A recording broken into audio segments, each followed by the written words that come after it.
ശക്തമായ സമരമായി മുന്നോട്ട് തന്നെ എന്നതാണ് SFI നിലപാട്. രാജ്ഭവനിലേക്കും സർവകലാശാല ആസ്ഥാനങ്ങളിലേക്കും തുടർ സമരങ്ങൾ ഉണ്ടാവും. സർവകലാശാലയിലേക്ക് ഗവർണറെ പ്രവേശിപ്പിക്കാത്ത തരത്തിൽ പ്രതിഷേധവുമായി മുന്നോട്ട് പോകുമെന്നും SFI സംസ്ഥാന പ്രസിഡന്റ് M ശിവപ്രസാദ് പറഞ്ഞു.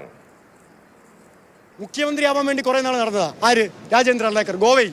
അങ്ങനെ മുഖ്യമന്ത്രിയാവാൻ വേണ്ടി ഗോവൻ തീരത്തൂടെ തെക്ക് വടക്ക് നിരാശനായി അലഞ്ഞു നടന്നപ്പോഴാണ് ഇനി മോനെ നീ ഇനി മുഖ്യമന്ത്രിയാവണ്ട, നിനക്ക് ഞാൻ നല്ലൊരു പദവി തരാം എന്ന് പറഞ്ഞ് രാജ്ഭവനിലെ കസേരയെ കൊണ്ട് ഇരുത്തിയിരിക്കുന്നത്. അപ്പോൾ BJP ഗോവയിലെ BJPക്കാരോട് എന്തെങ്കിലും വൈരാഗ്യമുണ്ടെങ്കിൽ, മുഖ്യമന്ത്രി കസേര കിട്ടാത്തതിന് അദ്ദേഹത്തിന് എന്തെങ്കിലും സങ്കടമുണ്ടെങ്കിൽ, കഴുത കാമം കരഞ്ഞു തീർക്കുന്നത് പോലെ കേരളത്തിൽ വന്നല്ല കരഞ്ഞു തീർക്കേണ്ടത് എന്ന് പറയാൻ ഞങ്ങൾ ആഗ്രഹിക്കുകയാണ്.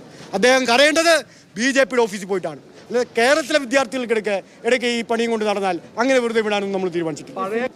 4-5 VC-മാർ സംഘപരിവാരകാരായവർ അവർ കയറിയിരുന്ന് ഈ കേരളത്തിലെ സർവകലാശാലകളിൽ തോന്നിവാസം കാട്ടിക്കൊണ്ടിരിക്കുകയാണ്.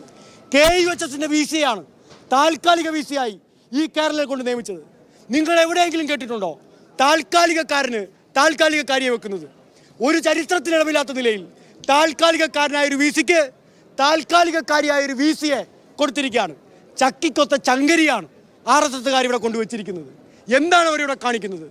ഈ കുട്ടികളുടെ സർട്ടിഫിക്കറ്റുകൾ ഇവിടെ കെട്ടിക്കിടക്കുകയാണ്. അതിശക്തമായ സമരം SFI മുന്നോട്ട് കൊണ്ടുപോകും. ഒരു സന്ധിയുമില്ലാത്ത സമരം ഈ RSSനെതിരായി കേരളത്തിലെ ഉന്നത വിദ്യാഭ്യാസ മേഖലയെ പിടിച്ചമർത്താൻ ശ്രമിക്കുന്നവർക്കെതിരായി നടത്തും. ഇത് SFI വേഴ്സസ് ഗവർണർ സമരം ഞങ്ങൾ ആവർത്തിച്ച് വീണ്ടും പറയുന്നു.